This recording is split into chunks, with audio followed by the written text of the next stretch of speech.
Pourquoi les classes moyennes supérieures sont-elles matraquées fiscalement? Virginie Pradel est fiscaliste. Comme nous l'a annoncé Michel Audiard voilà quelques années, le jour est proche où les Français n'auront plus que l'impôt sur les hausses. Et ce jour est certainement encore plus proche pour la classe moyenne supérieure qui, depuis plusieurs années, subit de plein fouet la frénésie fiscale des gouvernements successifs. Comment expliquer un tel matraquage fiscal? Tout simplement par le fait que ces derniers ont bien compris qu'ils ne pouvaient plus s'acharner exclusivement sur les riches, ces derniers constituant une espèce de contribuables en voie d'extinction. En raison de leur expatriation.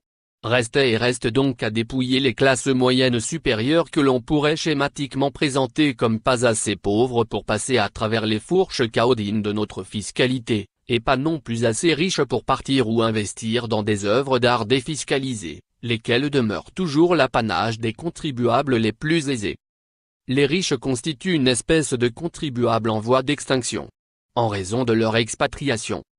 Comment s'est opéré et continue de s'opérer ce matraquage fiscal ciblé? Principalement par le biais de la hausse de l'impôt sur le revenu et des impôts sur l'immobilier, et accessoirement par la hausse de l'impôt sur les donations et les successions. Hausse de l'impôt sur le revenu.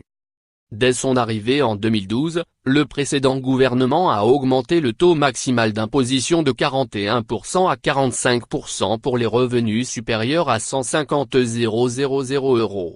Il a, au demeurant, maintenu le gel du barème de cet impôt et renforcé le plafonnement des niches fiscales instaurées par le gouvernement Fillon.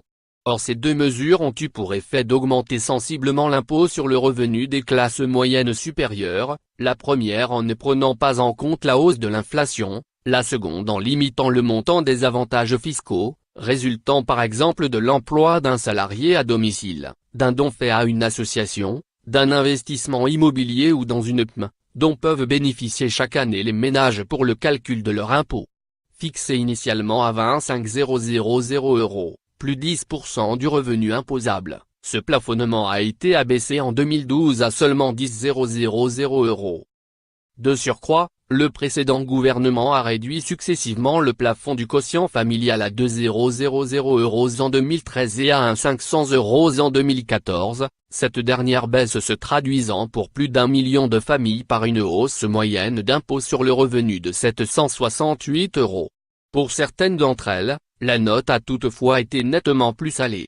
Un couple avec 3 enfants et 86 000 € de revenus a ainsi vu en 2014 son impôt sur le revenu grimper de 2 000 €, tandis que celui avec 4 enfants et 102 000 € de revenus l'a vu s'envoler de 3 000 €, et celui avec 5 enfants et 119 364 € de revenus de 4 000 €. L'impôt sur le revenu payé par les classes moyennes supérieures a augmenté de plusieurs milliards d'euros en quelques années. Et le carnage fiscal n'est vraisemblablement pas achevé dès lors qu'un député de l'actuelle majorité a récemment proposé de supprimer le quotient familial ou du moins ce qu'il reste. Certes, le gouvernement a, devant les mois suscités, promis de ne pas y toucher, mais l'on sait d'expérience qu'en France, les promesses fiscales ne survivent qu'un temps. Au reste, ce rapport met en évidence une autre proposition susceptible d'augmenter l'impôt sur le revenu des classes moyennes supérieures, la fiscalisation des allocations familiales, lesquelles sont pour l'heure exonérées d'impôt sur le revenu. Allocations dont on rappellera au passage que le montant a été divisé en 2015 par 2 et par 4 pour les familles gagnant plus de 6 000 € et 8 000 € par mois, ce qui représente une perte annuelle pour ces dernières de respectivement 780 € et 104 €. Il résulte de ces différentes mesures, hausse du taux marginal de l'impôt sur le revenu, gel du barème, plafonnement des niches fiscales et baisse du quotient familial, que l'impôt sur le revenu payé par les classes moyennes supérieures a augmenté de plusieurs milliards d'euros en quelques années.